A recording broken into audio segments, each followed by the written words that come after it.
Greetings, one and all, and welcome. It's good to have you here. Happy spring as well. Love that coating of snow that we got this morning. 3 pieces on the concert tonight for your entertainment. I bet you one you've heard of before, or if not heard, a bunch of times. Another one, which hopefully will be a really pleasant discovery for you, by the English composer Vaughan Williams, and then the third piece featuring the great artistry of Richard Stoltzman, fabulous career-long clarinetist. Let me talk a little bit about the Vaughan Williams first. It's a piece, as I mentioned, Vaughan Williams was English, and this piece was a fairly early piece of his that he composed, actually just as he was working on his doctoral degree at Cambridge University. For some reason, probably because he, some years later, maybe a handful of years, he went and studied with Ravel, the great orchestrator and composer in Paris. And the reason he did that was he wanted to avoid what he called the Teutonic influence of music making. So what he really wanted to do was create his own inimitable and unique style in composition, especially coming from England.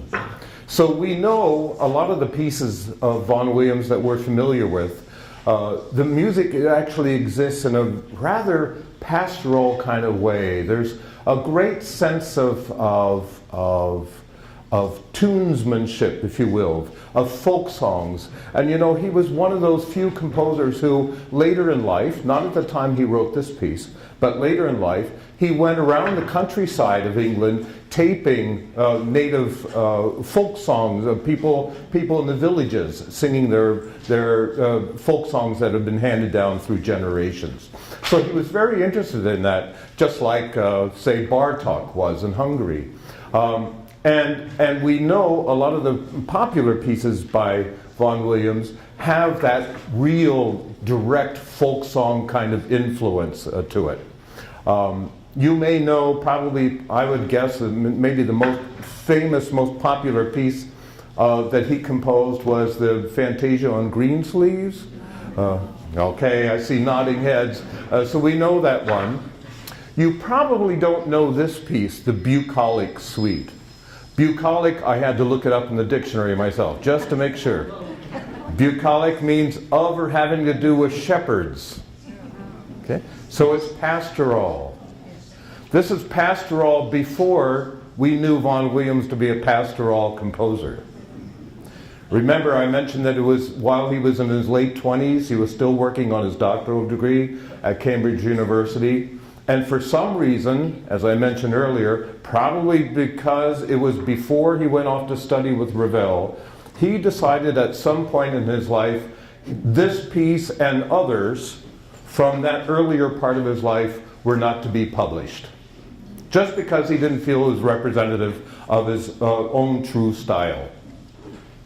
So therefore, even though the man's lifespan was from the 1870s until the 1950s, this piece was, quote, discovered in 2012. Basically just a few years ago. I don't know how I came across it. I think I was looking for a piece that was roughly the length that it is as I was programming the season. And, you know, I go through my catalogs and my references and things like that, looking for a piece that's basically 20 minutes long. And this piece popped up. And I thought, well, this is kind of interesting. This might be a nice way to contrast the other pieces on the program. So I found the one and only recording that exists of it, and was really immediately taken by the piece. It's a terrific piece. It's in 4 movements. It starts off, remember, this is the countryside. I even was reminding the orchestra of this from time to time. Remember, you're now out in the pasture, the sun is shining, kind of thing. Or just listen to those village folks dancing down there in the town. So it starts off with violins playing bum, bum, bum, bum, open strings like the tuning strings. And it sounds like you're about to go and you kind of do. So it starts off that way with the violins doing bam bam beep bam beep bam, and then da da da da da da da da da da da. Really pleasant. I didn't have to, but I reminded the orchestra even, this is happy music. Sometimes I kid with my students at the conservatory. I said there are two kinds of music. There's happy music and there's sad music. And basically nothing in between. Of course I'm exaggerating, but the fact is that this is a happy piece, all four movements. The second movement is a nice quiet andante. It's as if it's a ballad that one is singing, maybe a couple singing it to each other. And it just goes on lovingly for the few minutes that it lasts. The third movement is a little more mature in its sound. And this is the movement that musicologists say sounds a little like the Vaughan Williams that we know from 20 years later. And it's actually some fairly dark sounds, really quiet sounds in the woodwinds, and yet it ends up in a flash at the very end of the piece. Then the last movement is yet another happy dance. Piccolo and flute are just dancing away. And it just has a rabble-rousing ending to it, and it's over, and your curtain has been raised, programmatically speaking, on the program. Setting up the stage for our second piece, which is the contemporary piece on the program. There's this fabulous clarinet concerto by Aino Johanni Rautavaara. And it features Richard Stoltzman, who is here with us. Let's hear from Richard Stoltzman. Please welcome Richard Stoltzman, please.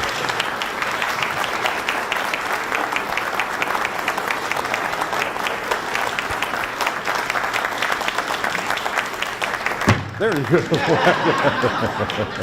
Greetings. Hi. It's good to have you here. Yeah. Tell us about this piece and how it came about, because you commissioned it, right? Okay, first of all, it's not really a sad or a happy piece. What? I give up. Well, you shouldn't have invited me so early in your speech. But I think it's a noble and starstruck kind of work that the clarinet deserves and sometimes doesn't get, because it's so far away. Helsinki, Finland. Mm-hmm. Yeah. Mm-hmm. So you have to go there to be there. What I mean is that when I asked Rautavaara to write this piece, I met him. He was premiering his, I think, 7th Symphony with the Philadelphia Orchestra in Carnegie Hall. I went back and I told him, I'd like you to write. Would it be at all possible? Do you think you could do something for the clarinet? And he said, yes, that I have never written for the clarinet as a solo. I said, so then he said, you should come to my house and we can talk about it. Of course, he lived in Helsinki.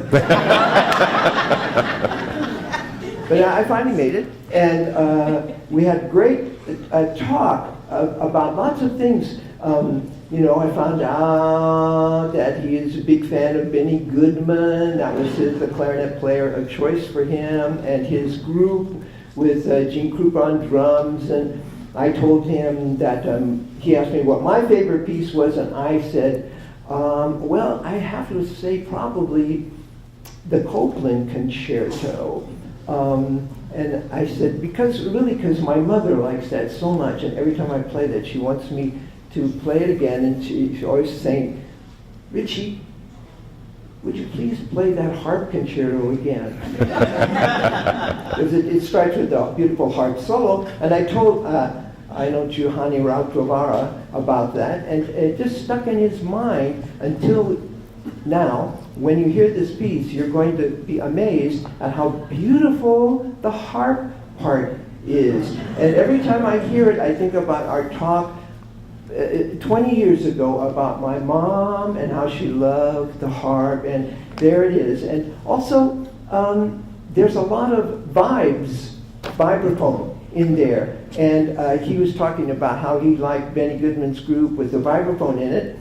And it's sort of a hidden message you wouldn't know about except I just told you. But there it is. And so these kinds of things are welcoming for me as a soloist into the piece, which is an unusual piece in that it's written in a kind of, let's see, compositional aesthetic that is 8 tones in the scale. Most scales have do, re, mi, fa, sol, la, ti, do. He has do, re, mi, fa, sol, la, ti, do. It's 8 notes. And that makes for one extra added half step, or we would say dissonance, which gives the music that, I hate to say this, but northern flavor of kind of slightly strange, a little bit austere, and also very larger than life. Yeah, absolutely. With this piece and the others of his that I know, there's so much of that. There's a musical horizon that you can sense. Yeah, horizon. Yeah. Well, and in fact, I have in my mind the Northern Lights going through my mind when I hear so many of these incredible harmonies that he has, and the soaring sound of the clarinet as well. Now, you play a lot of very high notes in this piece.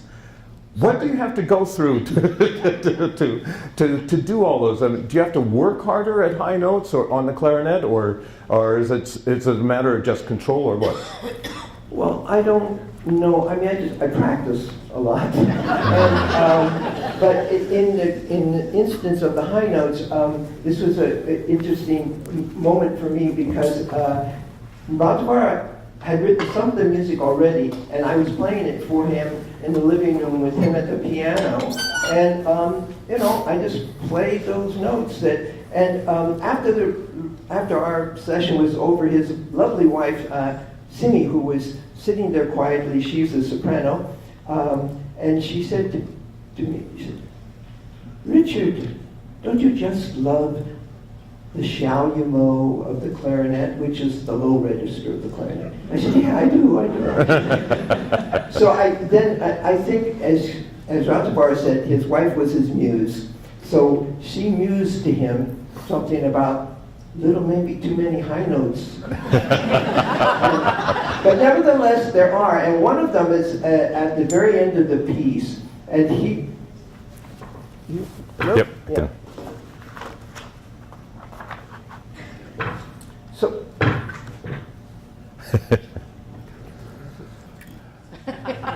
We are of a certain age. Yeah, this is my addition to my repertoire now.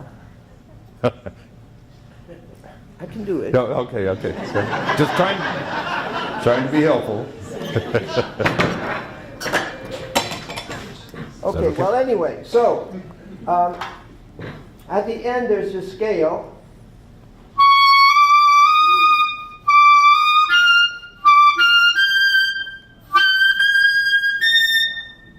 Wow. Yeah, no, and he just wrote it like a.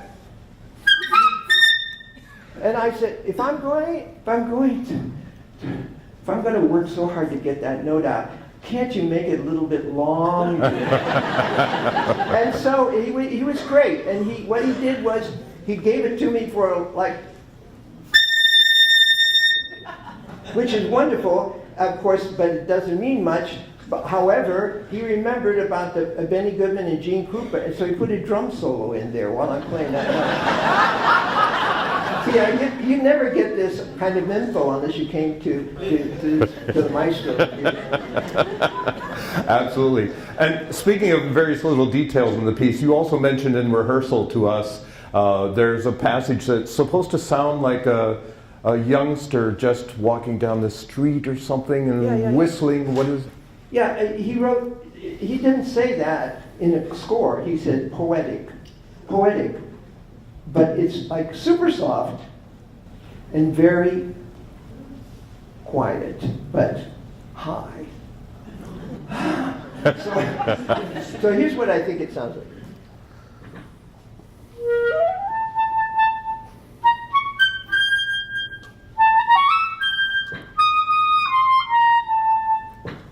And he said, you know, that's it. I imagined a little boy wandering around in the woods, whistling, kind of not sure where he is, but, you know, a little bit lost, but I said, that's me. I was going to say, is that Richie Stoltzman that he's talking about?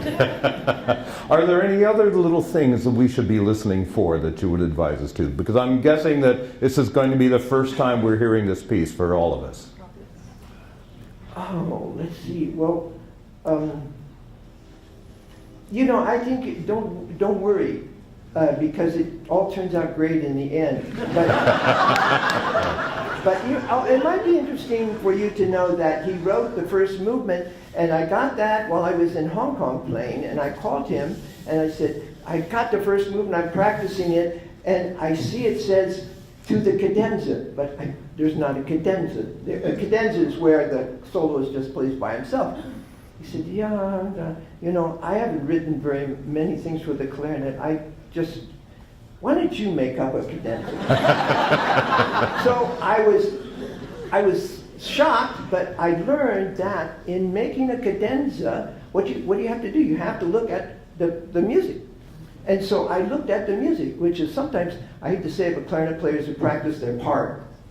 They don't always practice everything else in the score. Mm-hmm. So I looked at the score and I started looking at what the chords were, blah, blah, blah, blah. So then it dawned on me that I could try this cadenza, which I wrote out, and I sent it to him, and he said, okay. So that's what you're going to hear, although, it was a shock to me, and it's nice that he wrote. Oh, I know the other thing I'd like you to know is that he wrote in the piece as a dedication. Well, it's not in the program notes, but it said to Richard Stoltzman, to the sound of his clarinet, which I was very touched, because to me, that's what music has going for it. It's sound without necessarily any story or anything that's going on. It's just the sound, and he makes sound like that. And so I feel that's a nice thing to know. And absolutely, and you're known for your sound. It's a super sweet, silky, wonderful, gorgeous tone that you've made in all the different kinds of repertoires that you've done, whether it be classical or non-classical.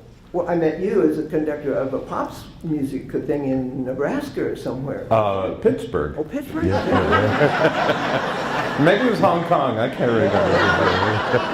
Yeah. And I love playing the music that people smile at. Yeah. But I also love playing music that is not a challenge so much as a step beyond.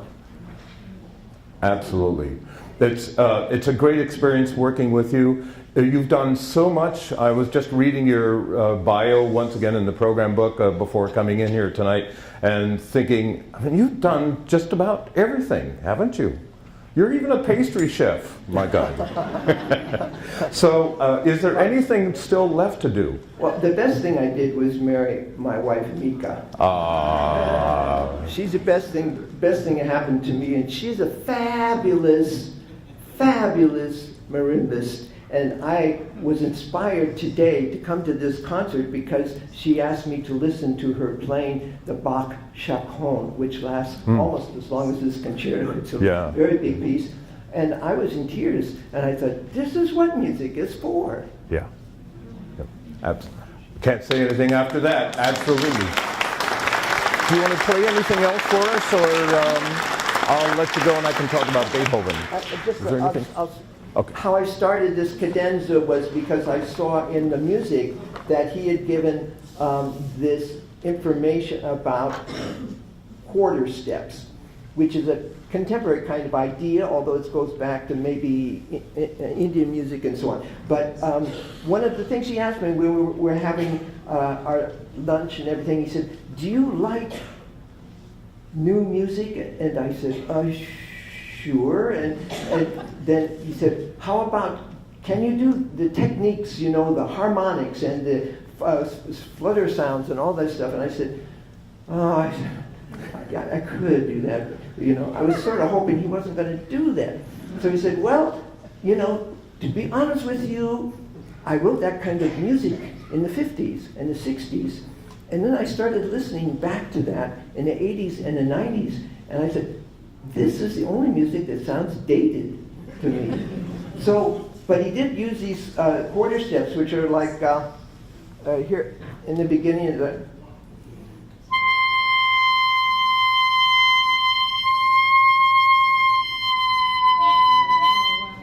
You can hear that. It's a little bit.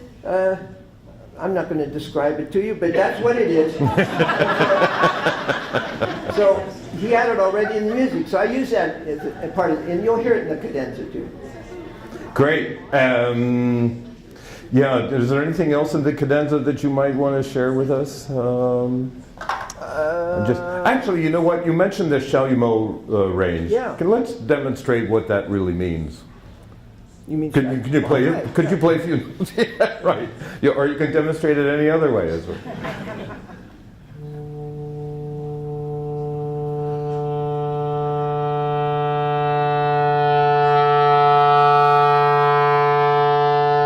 And that just comes out of the bottom. That's all it is. And it's a kind of, I don't know, like meditative sound, the Chalumeau, you know, as opposed to.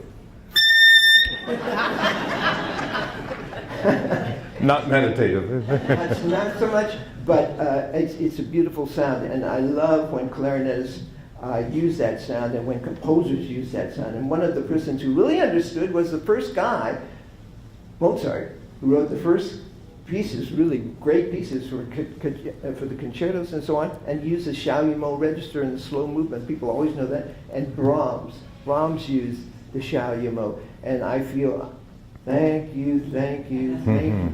This is a very, very beautiful instrument in the low register, but it can't be too loud. But you make the orchestra come down and. Yeah. Is that a suggestion?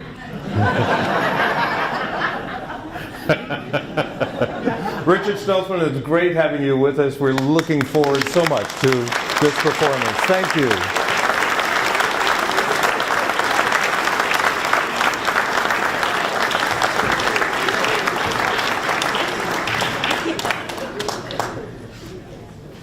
You will love it. It's in 3 movements, and the first movement is a bit of a free fantasy, all kinds of moods and emotions. The second movement I like to think of as a never-ending, constantly spinning melody of some kind that he plays totally is on his own, and we're just playing very soft chords underneath.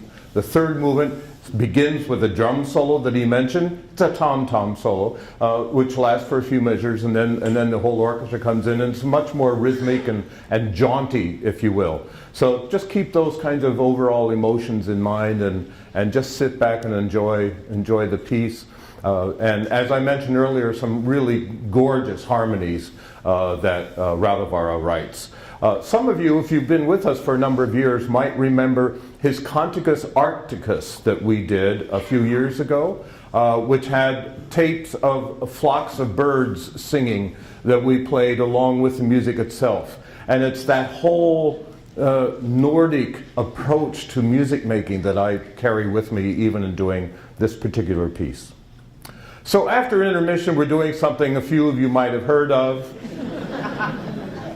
It starts out ba ba ba ba. Okay, so let's talk about this piece a little bit. 1808 is when it was composed. Beethoven was, he was what, 38 years old. One thing to remember, and that I always do whenever I'm doing this piece, is how Beethoven always started all of his symphonies at the very beginning differently. I was thinking I could play the piano, but I get all nervous when I do that for you. So the first symphony begins with just one chord in sort of the wrong key. That was his surprise for his listeners those days. It's a C chord because the piece is in C, but he adds a 7th, which makes it resolve to a different key than we expect in a classical symphony like this. The second movement, the second symphony, starts out like his teacher Haydn would have taught him to. D major, just pa-pa, just here I am, ta-dam, and then it goes on, it's a slow introduction. The third symphony, the Eroica, starts with 2 very heavy, short E-flat chords. Bum, bum, and then goes into ba-dee-da-da-dee. The Fourth Symphony is different yet again. It starts off with low horns and strings playing bo. That's the very first sound of the symphony. And then it comes in very quietly, dee-do, dee-do, dee, etc. Beethoven wrote his next symphony virtually at the same time he wrote that symphony, the Fourth Symphony. And he wanted to do something different. So what do we get? Ba ba ba ba. And it's that kind of surprise. Now, of course, I've given it away how the piece. But you should consider that as an amazing surprise. And then the whole symphony continues to be amazing throughout. Not only because of how it starts, but what happens next? He repeats the thing. Ba, ba, ba, ba, all over again. And there's a space because there's a fermata. We hold the note, and then there's a space creating that suspense. Oh my God, what's about to happen next? And what do we hear? Ba, ba, ba, ba, ba, ba, ba, ba, ba, ba, ba, ba. Ba, ba, ba, ba, ba, ba, ba, ba, ba, ba, ba, ba. Ba, ba, ba, ba, da, ba, ba, ba, ba. You heard how every measure is some form of da, da, da, da. And it continues that way throughout the whole first movement, with minor exceptions when he introduces the obligatory contrasting second theme, da da dee da dee da dee da da da. But you know what? Even when you hear that theme, da da dee da da, what happens? Bum bum bum bum, as accompaniment over the cellos and basses, and later on including the timpani as well. There's about 600 measures in this first movement, and about 68% of those measures have ta-ta-ta-ta in it. So that's what's truly amazing. And you read any review of the piece, you read any musicological article on the piece, and you will undoubtedly be reading comments about how compact this particular movement, the first movement of this symphony, is, and the whole symphony as a matter of fact. So another thing to think of is, it's the Symphony Number 5 in C minor. So it's da da da da, it's not da da da da. That would be a completely different sort of mood, right? So it's C minor. And what makes the symphony important is that after the third movement, which is also in C minor, finally we get to the fourth movement and it's C major. Da, da, da, ta, ta, ta, ta, which is a big, joyous, triumphal sort of ending like he had never composed. And that's in the symphony, and doing that, going from from minor to major, becomes now a pattern that so many other composers have done that's countless. They'll start a piece in the minor and they'll end it in the major because that's a wonderful flow for you as listeners and for us as performers as well, to feel like we're uplifted, we're not ending up in a minor key even at the end. Yeah. So those are a basic couple of things. When you listen to the first movement, know that you're going to hear da da da da a number of times. Don't try to count. It will not help you. Because sometimes you'll just hear da da da da da da da da da, just two notes in advance as opposed to three, and you can argue that that's just another transformation of da da da da. And you'll even be able to hear, if you study really hard, you can see it in the music. Each movement also has some version of da da da da in it, whether the tempo is slow or it's fast. Whether it's soft or whether it's loud, there is that still going on. That's the first movement. It ends as if almost in a flash. And you will have witnessed something historic. To do this symphony is really an historic, to listen to it is an historic experience. And for us to perform it, it's really historic. I was reminding the orchestra the other night that we can't say to ourselves on the stage, oh, it's Beethoven's Fifth again, we can do that. We have to approach it. I in fact reminded them, just imagine you're playing this music, the ink is still wet. It's that new a piece. You have to approach it that way. You're approaching it as if you're discovering it.